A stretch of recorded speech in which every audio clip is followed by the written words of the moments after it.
Hey, buddy. Welcome. Hey, body. Hey, body. That because I'm short. Because saying everybody is too long of a sentence. So All hey, right. body. Uh, before we get into this next episode with Darrell who is a author, prior Green Beret, prior 18 Echo as well.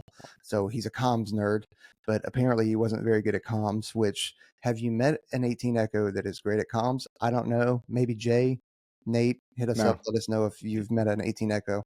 Yeah. That is great at comps. But before we get into that and talk about Darrell and his book Grit to Glory, please go over to 18 Alpha Fitness. That's 18afitness.com. Another 18 series dude. He's an 18 Alpha, so that means that he was a Green Beret officer. So Coach Kevin over there will program any kind of workout that you need to help you get ready, whether it's just losing weight, if it's just getting yourself better in general, or if it's preparing for the pipeline Rangers, SFAS, or BUDS, or Air Force Special Warfare Pipeline. He's got a tailor-made program just for you. He'll base it off of your current fitness level, what your fitness level needs to be, and how long does he have to get you there. And he will work to get you there, tailor-make a program for you to get you ready for the pipeline. Heck yeah. And it's not just that. I did his kettlebell for BJJ program. He's got an old guy program. He's got a whole suite of stuff. And like Peaches was saying, man, you can be like, I don't have any equipment, and he'll work you through it. Or you can have access to the best gym in the world and all the time and the training in the world, which nobody has. If you do, hit me up. I want to talk to you about how you're organizing your life, because that's what I want too.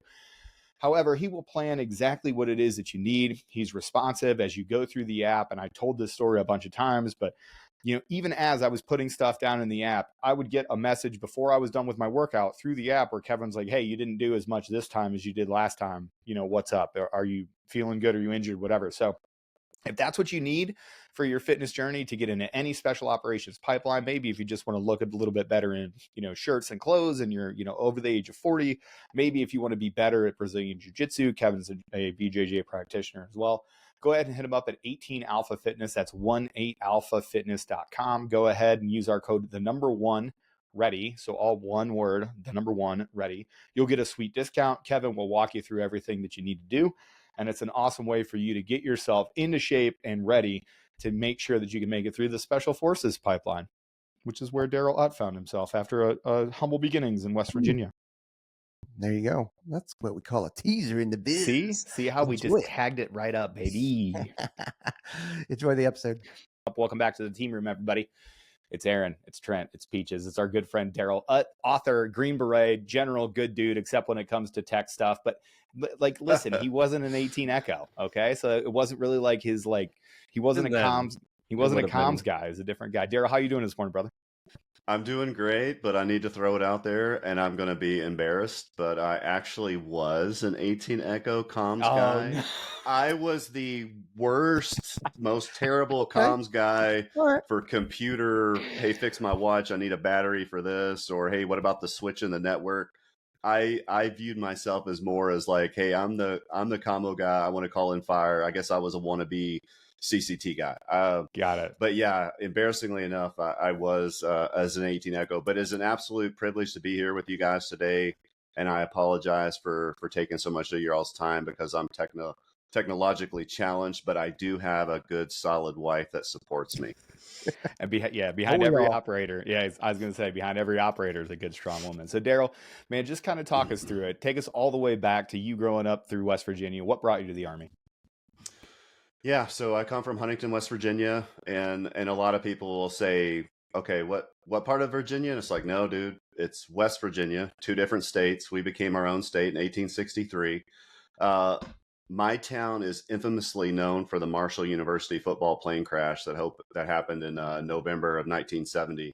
So that's how people really know what Huntington or where Huntington, West Virginia is. They typically associate it with the movie We Are Marshall, Matthew McConaughey.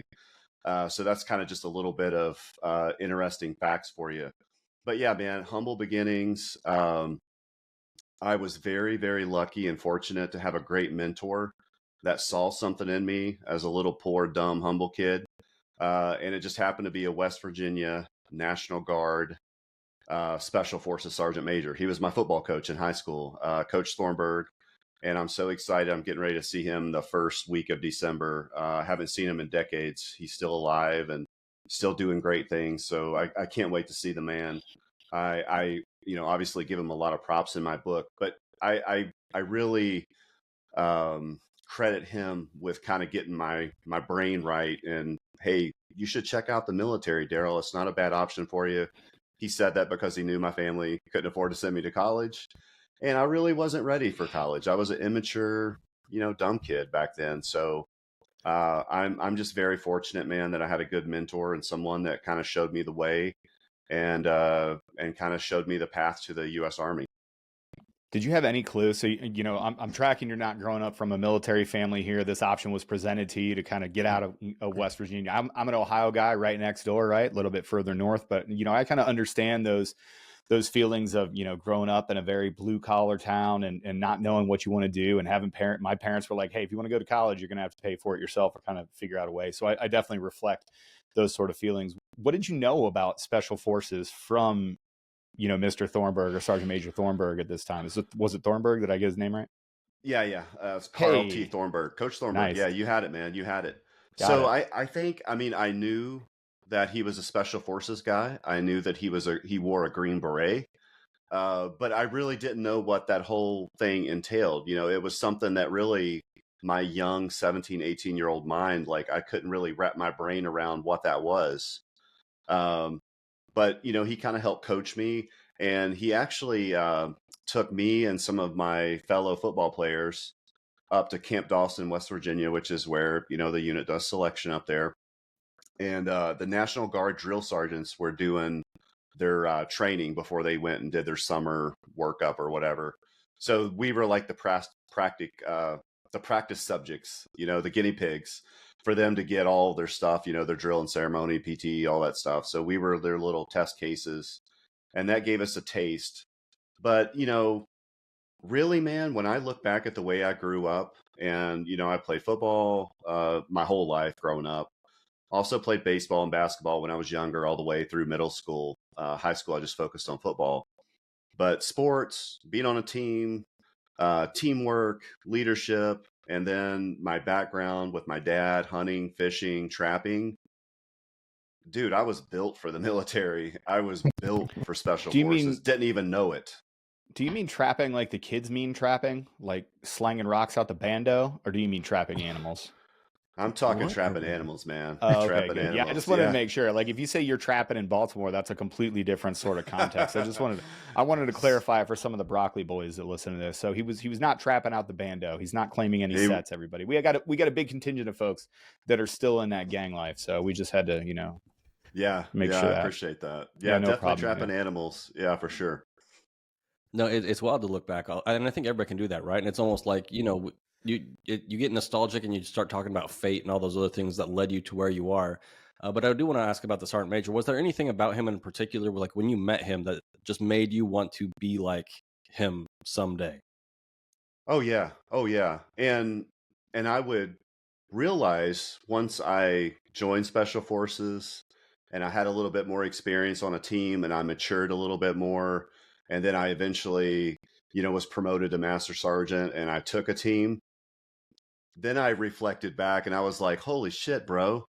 This dude was leading our football team like a Special Forces team sergeant leads a Special Forces team. That's crazy. So isn't it was like crazy. When you have like perspective and you look back and you're like, oh my God, it's like every movie, it's like the Karate Kid. Like, oh, Mr. Miyagi wasn't teaching me how to wax a car. He was teaching me karate. You know what I mean? You're like, oh, wow. It's crazy.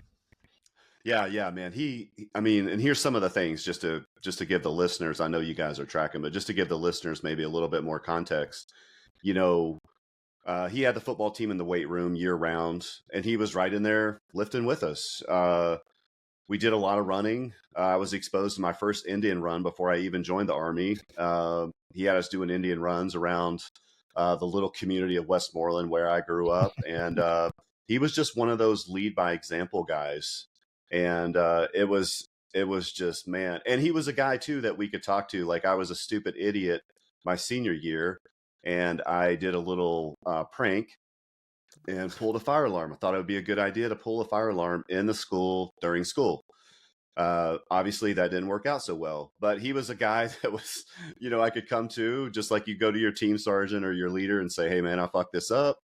Kind of gonna be in trouble here. Can you help me out? So he was a guy that, man, he was just so much like a team sergeant. It's just crazy. Was he like rule number one? You never get caught. Like you can't be a Green Beret if you get caught with your shenanigans. Yeah. Well, actually, I didn't get caught on that one. So this is an admission. This was back in 1989, back in 1990. So I'm statute of limitations. Well, you don't have to worry about it. Yeah, I mean, if you wanted to just have a career in the Senate, if you wanted to pull a fire alarm, which is a federal offense to stop Congress from voting, you did have a future there. So now we figured out. Yeah, you went a different way. So good for you.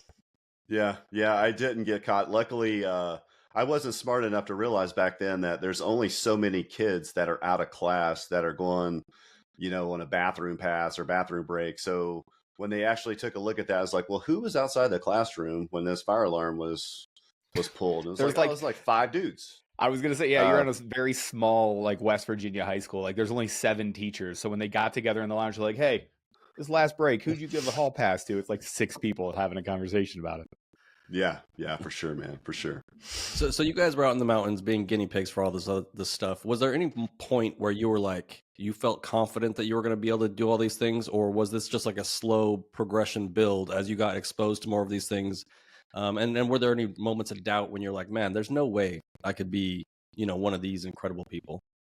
Man, it was a slow progression. I think it started kind of like in little baby steps, like going to Camp Dawson and getting that week exposure around, these National Guard drill sergeants. I had confidence like, hey, I can do this Army stuff, like they made me do a 2-mile run and they made me do push-ups and setups. Like I can do that. That's no big deal. But it wasn't even part of my brain. Like, hey, what about Ranger School or Special Force? Like that was just way down the road. Like I couldn't even fathom that at that young of a point, but I did have confidence in the basic Army, because I was an infantry guy. That's what I came in as back in 1990. I'd say the most scared I ever was as a young guy. I was 18 years old. I was going to basic training. I started in July 24th, 1990.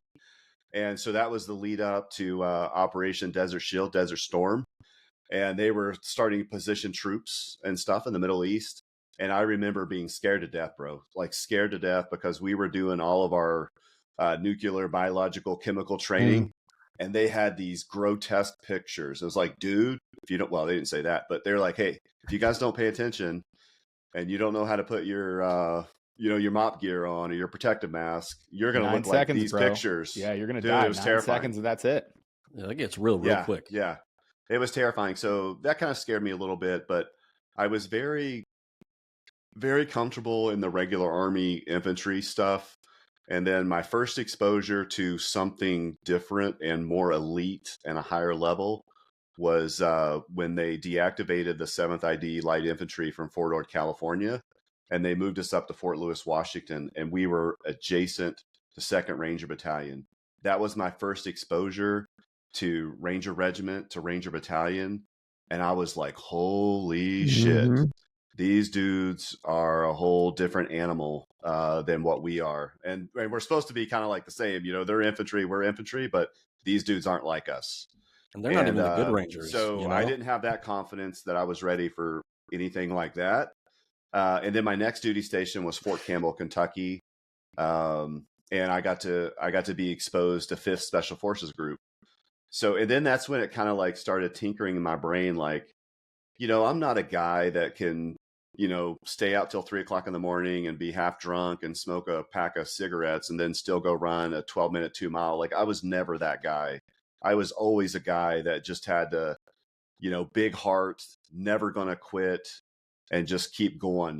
That was kind of me. I was never, a 300 consistent PT guy, but I started getting more and more confident in my abilities. It's like, hey, I might not be a 300 guy, but I'm never going to fucking quit. I know that. And my body can take a lot of abuse and damage. And then that led me all the way up to selection. I think this is kind of part of the answer. Man, when I showed up at Special Forces Assessment and Selection in Fort Bragg, it was It was the fall of 1996. I know I'm super aged because you guys all look super duper young and all fit and strong and shit. I But well, yeah, two, heck, two of the yeah. three are retired. I was gonna Okay. say, yeah. Okay.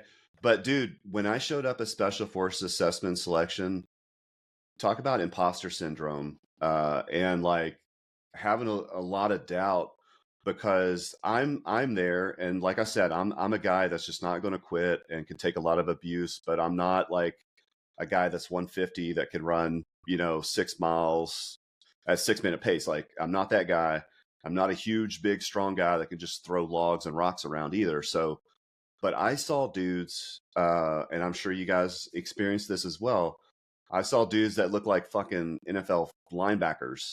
And then if they weren't that big, there was a whole group of like gazelles that could run 6-minute miles or 5-minute miles. And I was like, okay, I'm not a gazelle.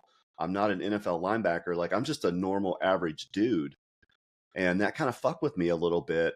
But then slowly but surely, every single day, some of those gazelles weren't there anymore. And then in the middle of the night, they just like disappeared. They just kind of went somewhere else. And then every day past that, some of the NFL linebacker dudes weren't there anymore.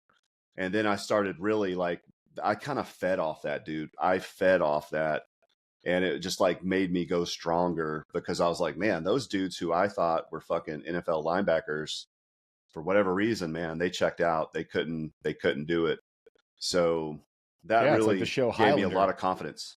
Yeah, you're old. You know what Highlander is. Like there can only be one. Every time one of those guys got decapitated, you stole their soul. That's great. Oh, yeah. But that's it, dude. Stealing souls, man. Stealing souls. It's a common thread though, because we've talked about it. I know I've talked about it because when you were a little bit older going through selection, like you had already had some time in the Army. Yeah, I came in straight out of high school, 17-year-old, and you're right. You see these yoked out dudes, and then you see these super runners, and Yeah, you're like, what chance do I have? I'm just because I'm with you. I'm I just was a normal never, dude. yeah, and yeah, you start seeing people fall away, and at first for me, it was like, oh God, I got no chance. But then after you start seeing it, you're like, okay, yeah, it kind of gives me some power, and then that's another thing that it just shows you that the kind of average dudes, the unassuming dudes, 9 times out of the 10, the special operations folks are your average looking dudes. Not now, there are some monsters. There are for sure some monsters out there. Dick Lavery comes to mind, just jumps to mind really quick, man. That dude's a fucking beast. Yeah, there are a lot of monsters out there, but most of us are just average looking dudes, kind of unassuming. And so I want to take a small step back, or at least get your insight, and because the Ranger Bat boys, they are, it's a common thread. Special breed. They are, but very much so. But even now, everybody kind of like, if you were to look at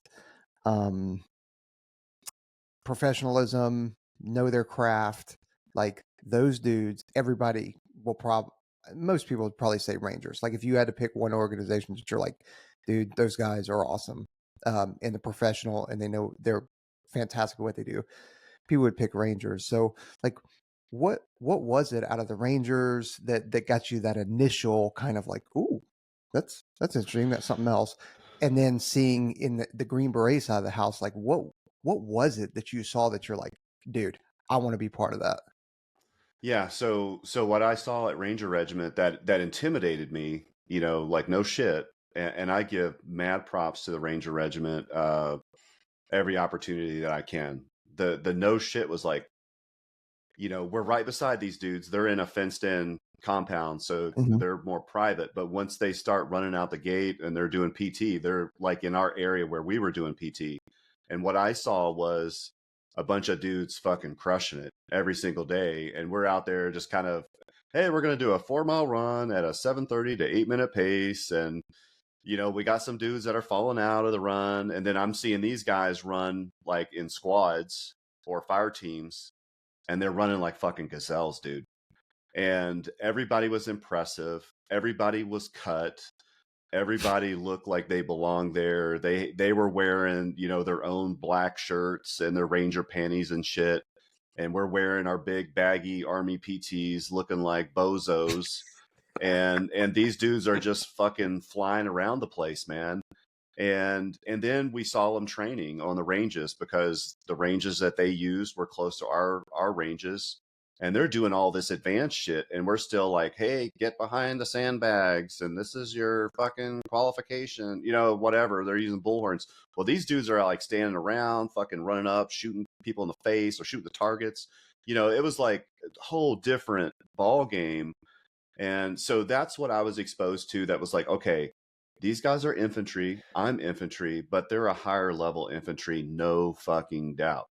Then when I got to Fort Campbell, Kentucky, my next duty station, I lived on post, and I would take like the back 40, what they call the back 40 at Fort Campbell, and I would come in to where I worked. I was part of the 3rd Battalion 187 Rakasans, which is a super hardcore unit, man. The shit that I did there and I saw that, you know, was done, like, you would get in fucking jail. You would get thrown in jail now. You know, guys falling out runs, and they fucking rip their PT shirts off because they embarrassed the unit, or they'd rip their shirt off, make them turn it inside out. Like, dude, just crazy shit is what we did at the Rakasans. But what I saw with 5th Special Forces Group, I saw a bunch of dedicated professional special forces teams out there training every single day.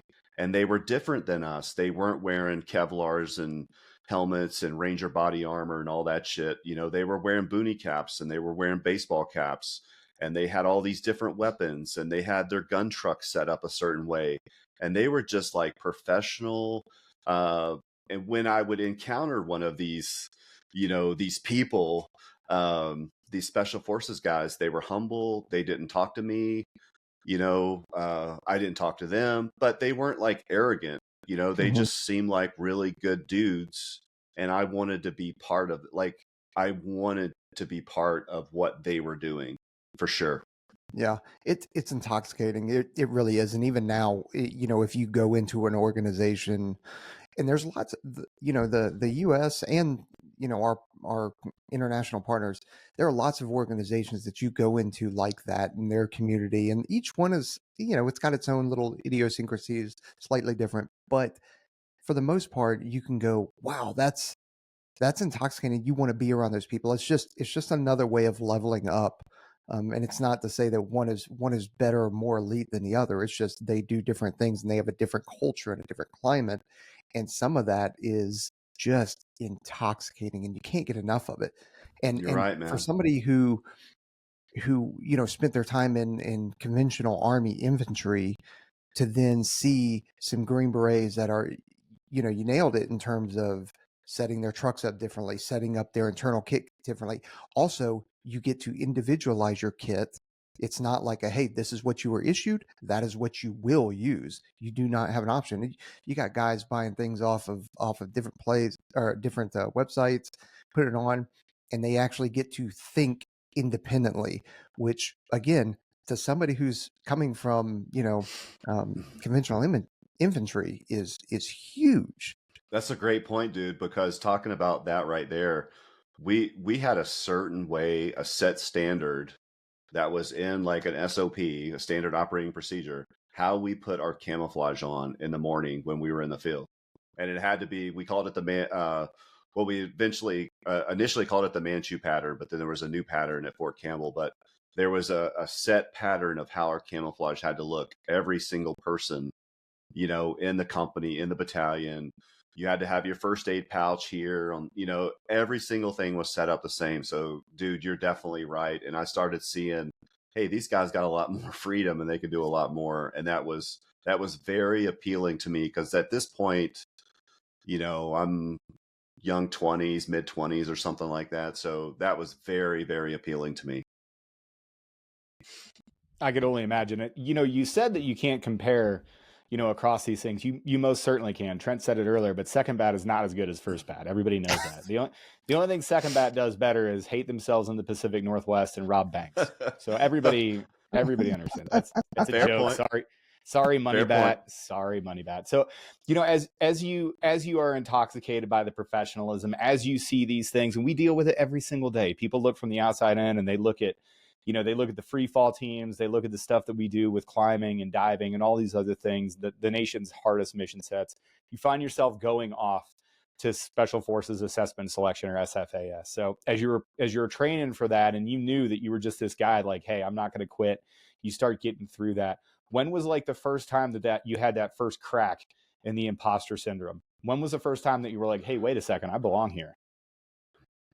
Probably when I started seeing all of those NFL linebacker looking dudes and those gazelles that were taken off, and our class just reduced, just like, we started out with this shit ton of dudes in formation. Can you tell us what your numbers were? Because people care about numbers and attrition rate. Yeah, man, I wish I wasn't so old, and that was so far in the past, but I want to say that we probably... It's okay. Yeah, okay. Nobody I want to say that it. we were probably 300 some plus, and to start a class, I think our Special Forces Assessment and Selection was that big, but I could be wrong. And then where we ended up was, I don't know, maybe 50, 75, somewhere in there. But that's when I started getting like, I do belong here. I am part of this. I can do these things. When I just started seeing all those guys, voluntarily withdraw. And back then there was a shack, we called it the Shack of Shame. And that's where all the guys that quit in the middle of the night, they would drag their rucksacks out and they'd go to the Shack of Shame. And then they would eventually get improssed out and go back to Fort Bragg, Maine from Camp McCall. But once those numbers started hitting, then I fed off that every single day. And I was like, man, I can do this. I can do this. And then as you get out of, SFAS, that's kind of like the first stop, right? You're like, holy crap, I do belong here. This is the thing that I'm going to do. As you go through your pipeline, you're getting closer towards the Q course. We already mentioned that you're an 18 Echo, a comm sergeant. Was there a terrible accident, or did you choose that on purpose? Well, that's a good question. That's a good, fair question. And I was trying to game the system. I'm going to be honest, man. I have nothing to hide. I was trying to game the system. Someone had told me that Special Forces were hurting on 18 Echoes and 18 Deltas. And I knew, I knew no doubt that I was not even close to being a 18 Delta, and I would have fucking failed miserably. So I was like, I'm going to game the system and put down that I want to be an 18 Echo, even though I really knew next little to nothing about radios and all that shit. So that was my way of like, hey, if I'm at the end, if I actually do well and I'm still there, and maybe I'm on the fence, like, should we keep this guy? Should we not? He's kind of average, he's not really good looking either. So I thought maybe the 18 Echo would possibly factor in, and they'd be like, well, shit, he wants to be an 18 Echo. We need 18 Echoes. Maybe we take a chance on this goofball and see what he can do. Right. Yeah. Not big enough to be a Bravo, not smart enough to be a Delta. Give me that Echo. Let me track in there, baby. You know what I mean? Yeah. Like, that's how it goes. So as you get through, the Q course, and you're finally, settled into what it means to be a Green Beret, you're out there in your, at Robin's age, you're finally getting qualified. And in the context and in the time, you had just dealt with the spin up. You saw what it was like to go to war, which a lot of people in that time frame didn't. You had the distinct, I guess, benefit, but also drawback of having those videos and seeing what could happen with weapons of mass destruction and NBC stuff. And then you know that the world is an unstable place. When did you graduate the Q course, and what was on your horizon as you got into the actual big Army and part of your first group? Yeah, so I graduated the Q course back in, it was 98, 1998, early 98. Then I did language training. I went to 4 months of German. And then my first duty station was 1st Battalion, 10th Special Forces Group, which is a forward deployed battalion in Stuttgart, Germany. So I got there in the fall. Both worked with 1st of the 10th. Yeah. We're very, yeah. You guys are familiar with 1st of the 10th. Mm-hmm. Oh yeah, we were both at the 321st. We worked 1st of the 10th. So yeah, very familiar with Stuttgart and Panzerkaserne and Böblingen. Okay, nice, man. My favorite Thai restaurants there in Böblingen. You pronounced it better. Oh yeah, baby. Raw used to own it. I don't know what was it. I don't even remember the name of it, but it's my favorite Thai restaurant. That's another funny story how I got introduced to Thai food, but we probably don't have time. to get there, but Yeah. I got there in And the maybe fall it's of not, '98.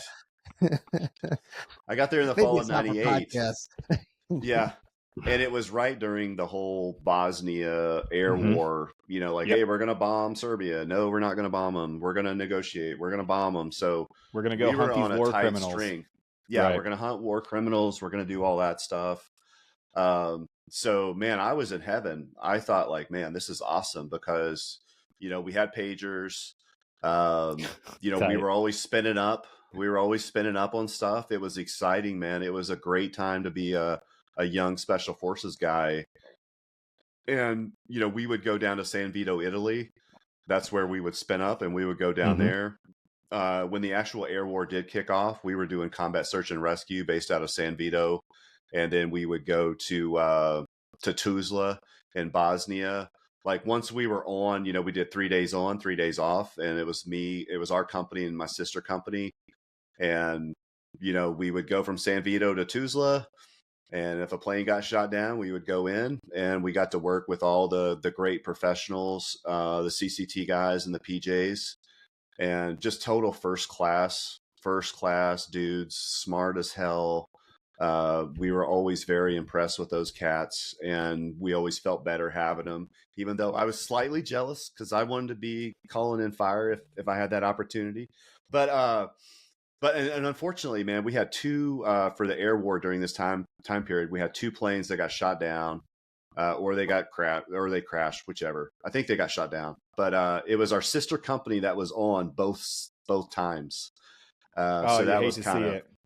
yeah, man. It's like, dude, we wanted to go in, but even Right. though they did go in, our sister company went in, but they never were on the ground. The fucking Air Force dudes took care of that shit.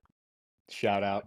You know what's funny too Shout is out. like we know the guys. Like as you say this right there, like I mean, one of our mentors and a couple of people that we work with over, like I know exactly the story you're talking about. Like I know the person by name that was there. Like it'd be fun to play the name game in a different scenario to where we figure out, you know, who it is that you were working with.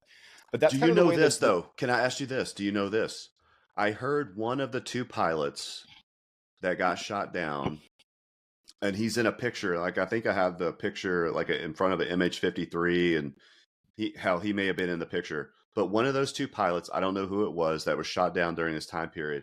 I heard he went on to become like a 3 or 4 star Air No, he's Force general. Chief like of he Staff of the Air just, Force.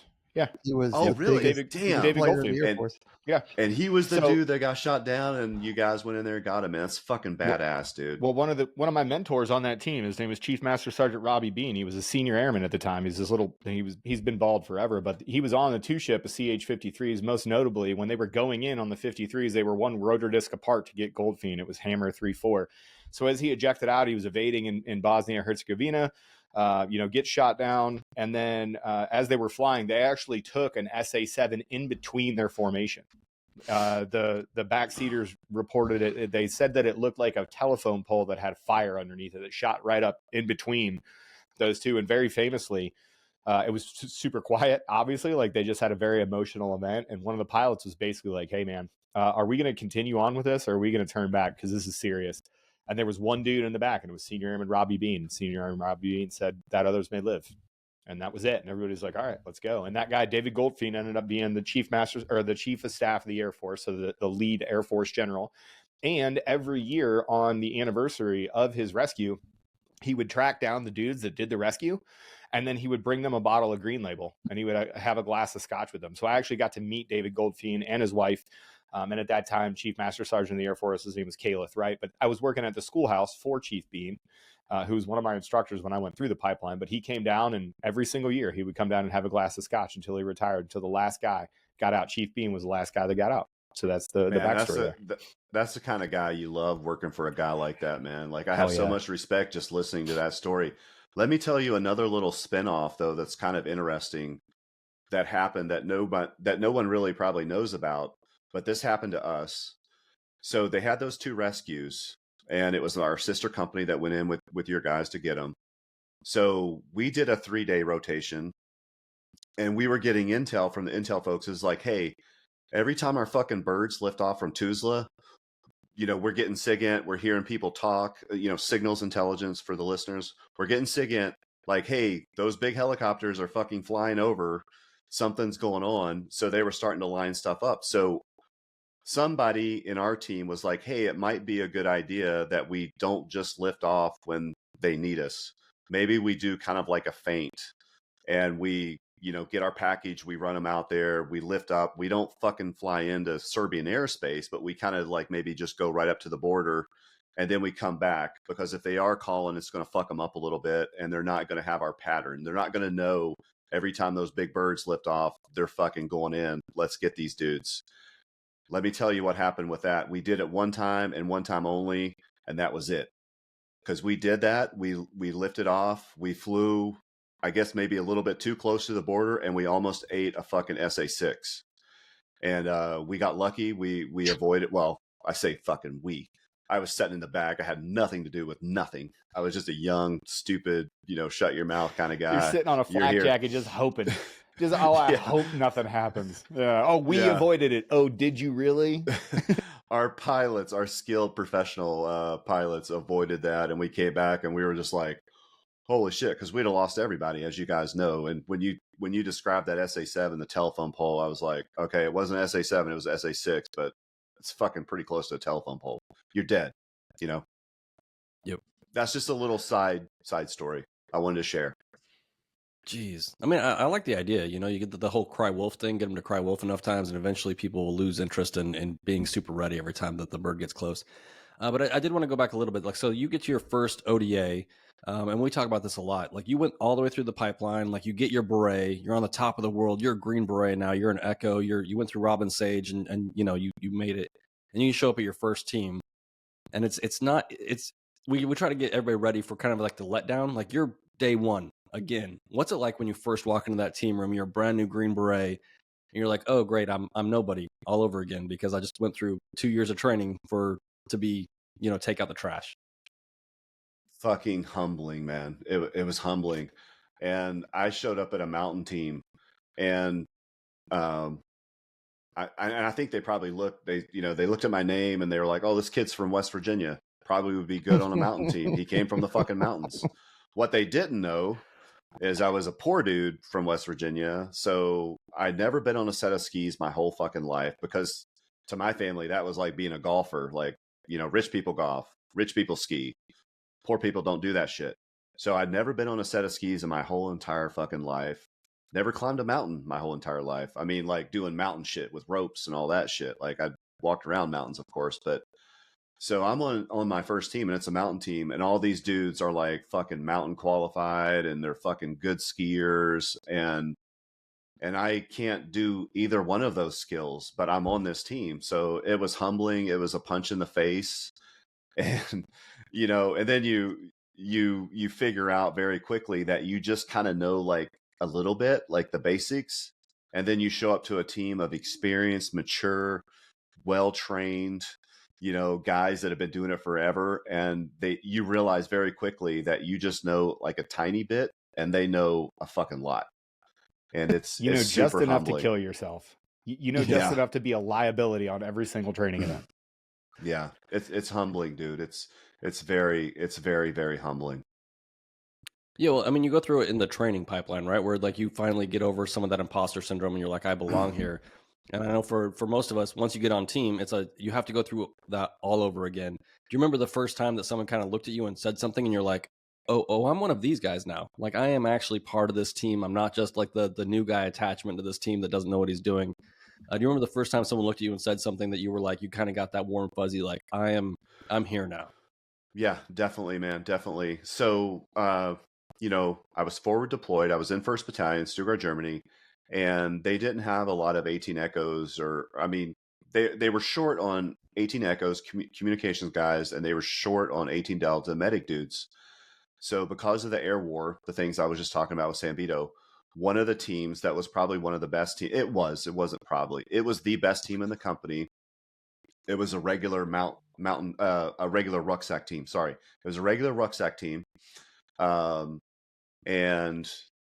they were tasked to go down to San Vito, and they were plussing them up because not everybody from the company was going. They only picked a certain amount of teams. Well, this team, the best team, they were missing a communications guy, and I got pulled to that team and was part of this team that went forward. And I was around all these dudes that were all stars. And I was like, holy shit, man, this is kind of an eye-opening thing.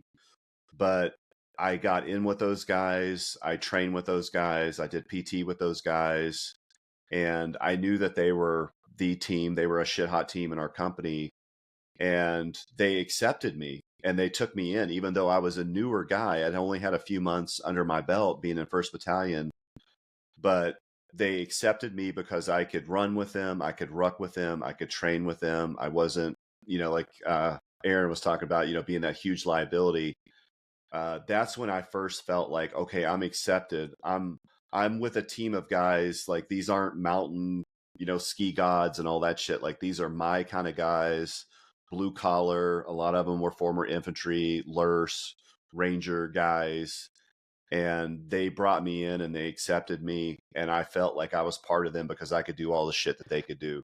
That's when I first felt like I belong here. That was my next step once I was in group and I felt accepted for sure. And I'm glad you're asking these questions, man, because for all those young guys out there, it's very important to know that you're going to have to do these transitions. Like, when you show up and, don't be arrogant, be confident, but don't be arrogant. And you're probably going to take the trash out and you're going to clean the bathroom. And don't think that shit's not important, because it really is important. And I had this conversation when I was a team sergeant with young guys on my team, and they get all pissy pants because they're fucking cleaning the bathroom or sweeping the floor or mopping the hallway. It's like, hey, bro, this is important. These are important tasks. If you weren't here to do it, one of us is probably going to be doing it. We don't have a fucking janitorial team that follows us around and cleans up all of our shit. We don't have like these little worker guys that follow us around on the range and pick up our brass. These are fucking important tasks. That'd be nice. Yeah, that would be nice. These are important tasks, because if I can't trust you to do this shit, the small shit, how am I going to fucking trust you when we're in a chaotic, dangerous, violent fucking situation and guys are trying to kill us and we're trying to kill them? I have to be able to rely on you. And if I can't trust you doing this small shit, how am I going to trust you with the big shit, bro? So those are all important things. You just say that's not my job, right? Like, if they're like, hey, we need this right now, you're like, yeah, that's not my job. That doesn't go over so well. But that's why I like the name of your book, though, the Grit to Glory thing. It's like when you show up and you're new on team, like you bring only so many things, and it's your physical fitness, your willingness really to do whatever it takes and to learn, right? And is that kind of where that came from? Because you're not going to reach the place where you think you're going to be immediately. Like, the training pipeline is whatever, but it takes a long time, and how you kind of how you do anything is how you do everything. You have to prove that over a very long period of time before you can do the stuff that you want to do, right? Before those doors and opportunities start opening up for you. Is that kind of how that went? Yeah, for sure, man. I mean, I was the constant guy that had to grind and work for every single little thing, man, scratch and claw. And when I was fortunate to work with a very talented co-author, Lauren Ungaudy, and she's written 12 or 13 books. She's worked with SEALs. Go figure. She's worked with SEALs. I say that and is she kind okay? of joking around a little bit. Does she need someone to talk to? Like, sounds rough.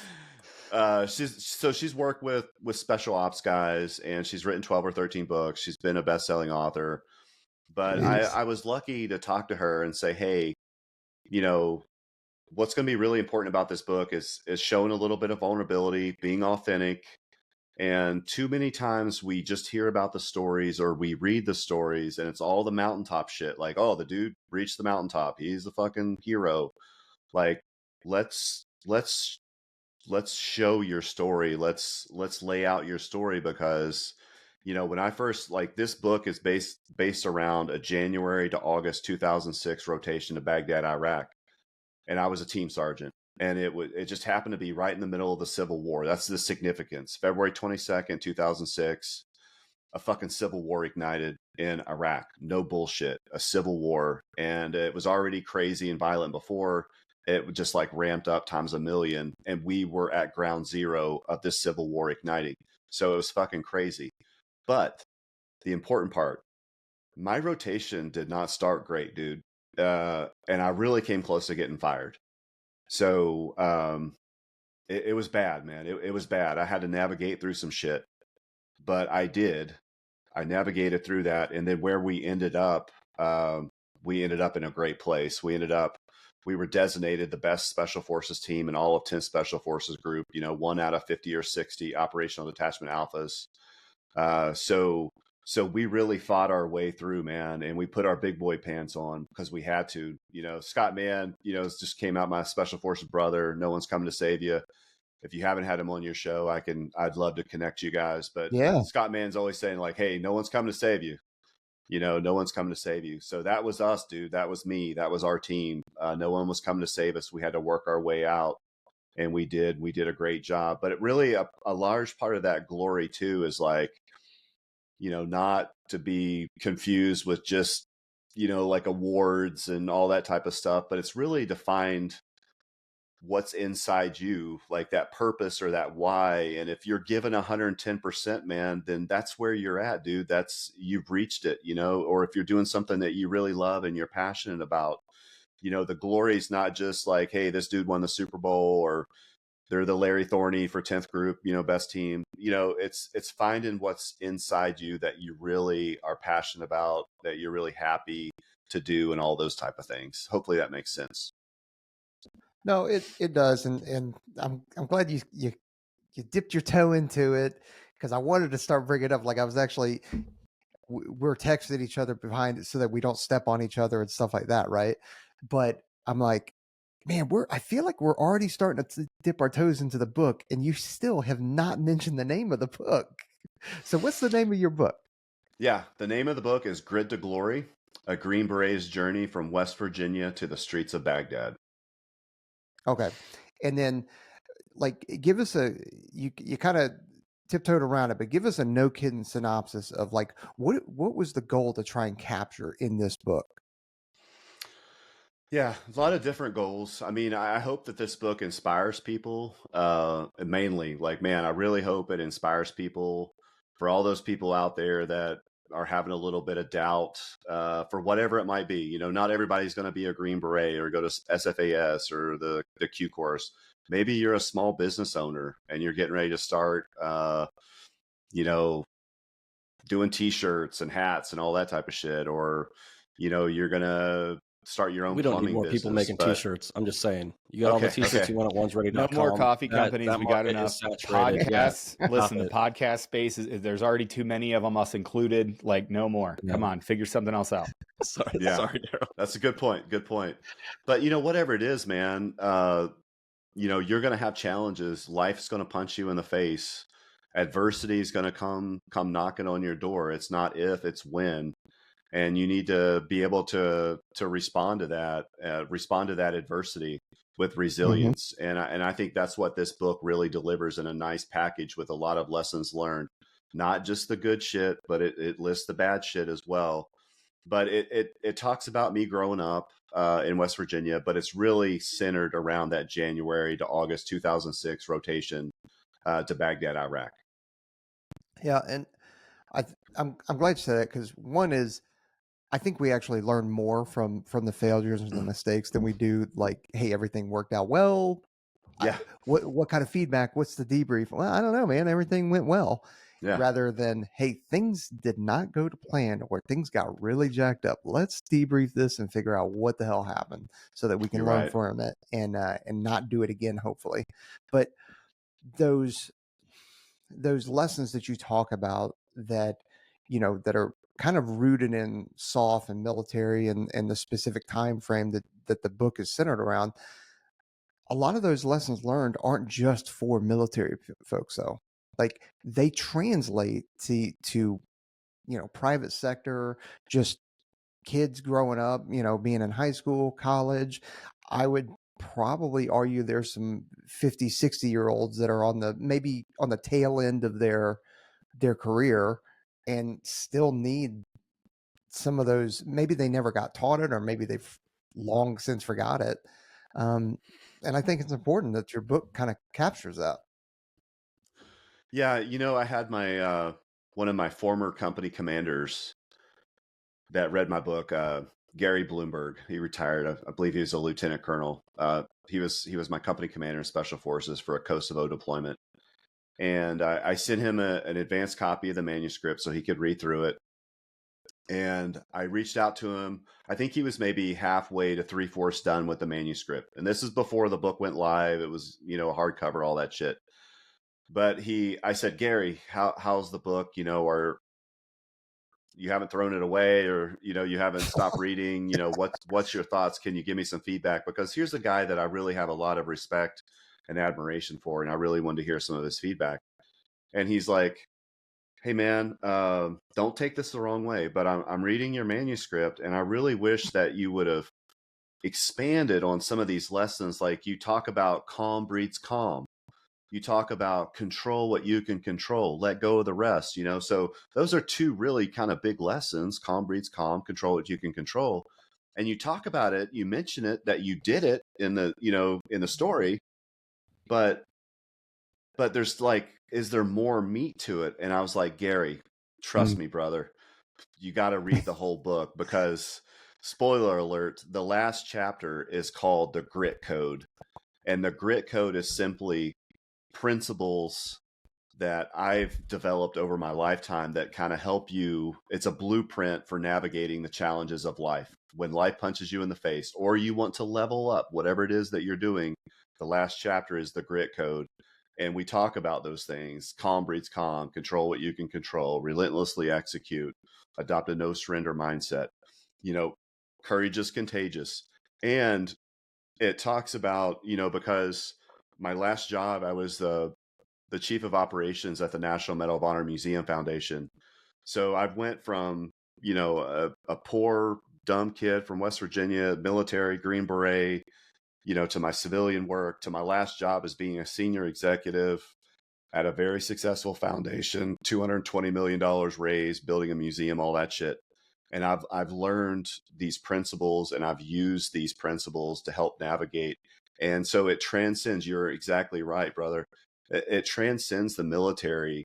You know, not everybody's going to learn Morse code, or not everybody's going to go, you know, to Fort Bragg or whatever, but this all transcends. And when I talk to, like, one of my favorite things when I talk to high school kids, which is an absolute privilege for me to do, by the way, I really enjoy doing it.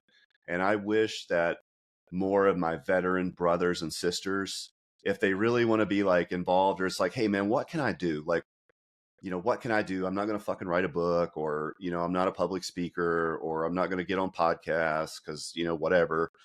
Man, you can go talk to some high school kids, or some elementary kids, or some middle school kids. I got to talk to a high school group, Weatherford High School in Texas, somewhere in Texas. It's like 2 hours away from me. But it was, man, it was such a treat, because they were so, because you hear all these things like, oh man, the new generation, they're all fucked up. And no, man, these kids, yes, sir, no, sir, yes, ma'am, no, ma'am. Thank you for your service. Thank you for what you've done. Like, I was blown away, man. I was blown away. And one of my favorite messages I like to tell them is like, hey, I'm going to tell you guys something so simple and so easy, but 99% of the people can't do it. And here's the 3 things. If you know these and you go forward in life, you will be fucking very successful. Number 1, work hard. Number 2, be humble. Number 3, don't quit. If you can do those 3 things consistently over time, you will be fucking successful. Trust me. And that's like this. I don't add all the cuss words when I'm talking to the high school kids. I want to throw that out. But I do think that's a simple message, man. And I think it resonates with the youth. Well, you're giving out all the secrets. Everybody asked for the secrets, and now you're giving it out in Grit Great. Code. We're going to shut the podcast down. You're telling me put out, be a good dude, don't quit. Great. Well, all right, boys. That's it. We're done, bro.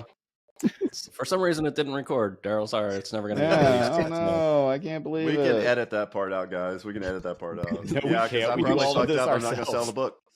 You got to do a reel where it's like, here's the secrets, and then it's just like muted the whole time. Yeah, 100%. I'm sure people wouldn't get. Yeah, the only thing that pisses people off than me answering a direct question would be us asking, like, having something on mute. Well, so that kind of naturally leads us into the next thing. So what's next for you, Darrell? So best-selling author, grit to glory, you know, a small town kid from West Virginia to the streets of Baghdad. You've already done all of these things. It's easy to rest on your laurels and get complacent. Is there a new book on the horizon? What's the new project? What's next for Darrell? Yeah, well, I'm right in the middle of the book launch. It's still on still available in pre-order. It doesn't even go live until December 3rd. So I'm doing a lot of book events, trying to get my name out there. I'm trying to build up my social media, which is challenging for me because I'm not a fucking social media guy either, but I'm learning. I'm decent on LinkedIn, because I've done that longer. I'm decent on LinkedIn. I got a really good presence, and I'm starting to get a good following. For some weird reason, people want to follow me, but so I'm trying to build up that, trying to keep working on that, and I'm getting ready to go back to West Virginia the first week of December. I just did my first book launch event down in Long Tab Brewing Company. Fellow Green Beret, Dave Holland. Fuck yeah. Love Long Former Tab. Green Beret. I can't believe you didn't invite Trent. He lives about 10 seconds away from there. We all go to Long Tab when we're in town. Whatever. We're not Oh, man. Sorry, brother. My next event in Texas is going to be Monday, the 25th at Marty B's, but that's where I live. You know, it's actually in Bartonville, Texas, but you're more than happy if you want to come this way. You can stay with me and we'll go over there. But the first week of December, I'm going back to Huntington, West Virginia. And I'm doing a lot of events there. So, you know, my plate is full with the book launch and book events and trying to sell books. I'm really stoked for it to go live on December 3rd. But I'm really hoping that this will lead to some speaking engagements. And, you know, I'm doing a keynote in Pinehurst, North Carolina on December 7th for one of my buddies, you know, special ops charities, and trying to raise some money. So, you know, I was just talking to my wife about this last night. You know, 2025, I'm trying to take that next step, and it's hard, man. It's hard for me to do this because I've done a lot of pro bono speeches. Like when I was, you know, an executive at the National Medal of Honor Museum Foundation, I did speaking engagements all the time at the VFW and the Daughters of the American Revolution, the fucking MOWW, fucking all those places. So I got decent at it, but I've never done it for a fee. So I'm right in the middle of that transition phase of trying to become a public speaker, and then trying to know my value, and then stick to my guns when I actually do talk to someone and they say, "Hey, we'd love for you to come to speak," and say, "Okay, well, this is my fee." And it's like, "Oh shit, you're not a pro bono speaker." And this is kind of an interesting thing because I was talking well, shit, you guys are going to fucking definitely know this legend. 2 days ago, I was on the phone with Dan Schilling, who's a guy that I fucking respect and love. This dude, yeah. He's a legend. Yeah. And to me, he's a legend. He's a great guy. Oh yeah, man, he's amazing, and he's just someone. He was very kind to me, as someone that he fucking doesn't know me from Adam, dude. I was just some guy that reached out to him, and I said, "Hey, man, I respect you.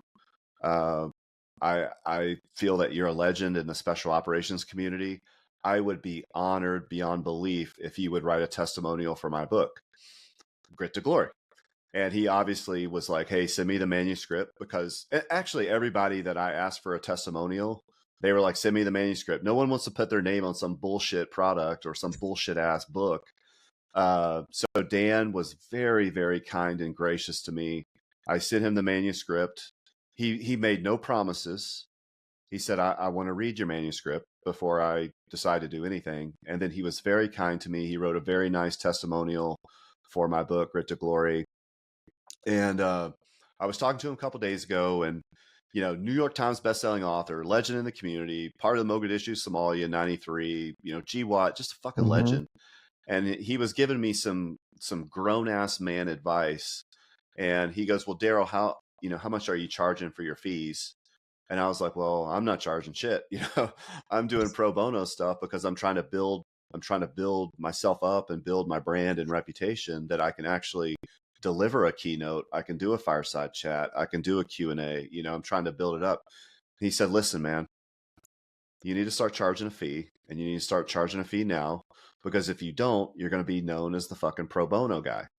So you have just elevated yourself, whether you know it or not. But, you know, we're part of this big, great, awesome community of special operations, Rangers, Air Force, CCT, PJs, fucking Force Recon, Delta, SEAL Team 6. Like, we're all part of that community. But when you write a book, whether it's the right thing or not, but when you write a book, you're a little bit higher on the scale. That's just the way it is. And that's the way people view you. So you need to start charging a fee, brother. And you can negotiate it and say like, hey, okay, you're not going to pay me 5,000. Maybe you pay me 3,000, but you're going to buy 100 copies of my book. And I was so grateful for Dan to be able to mentor me and to give me some good advice because, and I know this is a long-winded answer to your question, like what's next, but I'm really trying to get into the public speaking, brother. That's where I'd really like to be and to be able to give back because I do feel like I have a lot of great lessons and I do feel I'm very confident they transcend, occupations. It's not just Green Beret shit. It's life, dude. It's life. It's business. It all transcends. And I've been through it all, man, at some of the highest levels, the most dangerous levels. And that's what I'd really like to do. And I also did leave a teaser at the end of the book. So 2006, we were in Adamiyah, which is a suburb of Baghdad. Well, the next rotation, which I very, very rarely talk about, is the 2007 rotation. We were also in Baghdad, but this time we were with ISAF Recce, Iraqi Special Operations Forces, and Iraqi counterterrorism forces. We were doing all of the intelligence and setting up all their targets. And ISAF and ICTF were out fucking hitting targets 2-3 times a night for 8 months. That was my next rotation. We were the main effort for all of Iraq for special forces. We had reach all the way up north, all the way down south, east, west. We had the whole fucking country. We just didn't have like one little suburb, Adamiyah, stay in your little area. We had the whole fucking country. That was our playground. And we had a robust fucking kill capture machine, dude. That's what, and I actually have a teaser like, hey, if you like this book, Grit to Glory, if you'd like to see the sequel or read the sequel, what we did in 2007, it really makes 2006 look like fucking romper room playground shit. 2007, we really did some damage. And it was the great time. Petraeus came in, gloves are off, kill capture, go do it, man. We gotta stop this madness. And so that's my teaser, man. Long-winded answer to like what's next. Like if people respond well to Grit to Glory, I think they're going to love the sequel. They're going to love to hear about, 2007. So that could possibly be in the future, is to do that and hopefully do some speaking engagements. And I really, really, really, in my heart of hearts, brothers, I want to be able to help some of these veteran organizations. We have some of our brothers and sisters that are suffering. We all know that we have a fucking problem with suicides and things like that. I feel like we have so many fucking nonprofits, and I'm trying to find like where I can fit in. And I do have 3 nonprofits that I'm doing partial proceeds. One of them is the Green Beret Foundation. One of them is the Woody Williams Foundation. Woody Williams being a Medal of Honor recipient from West Virginia, fucking flamethrower on Iwo Jima. Then the third one is We Fight Monsters, which is Ben Owens. So, I feel like we have so many nonprofits and it would be kind of dumb for me to try to start my own, but I really want to find somewhere I belong and I can really help out. So maybe I can help out with those 3 in my own little way.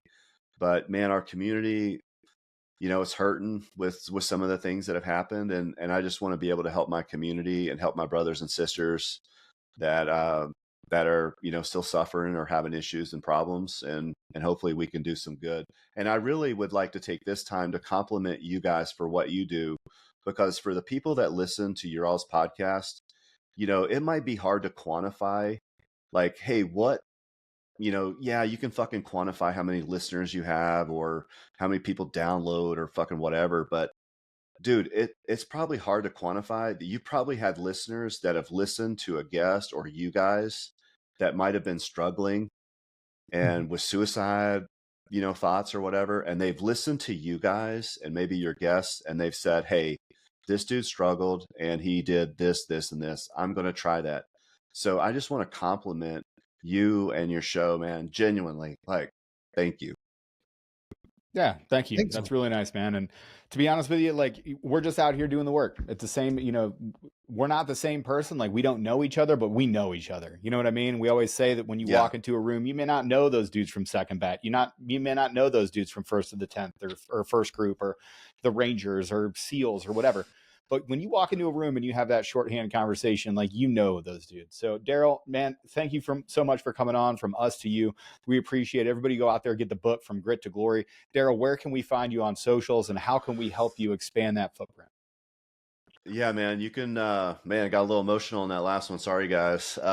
It's okay. You can find me on LinkedIn, Darrell.ut, DARRELL.ut, UTT.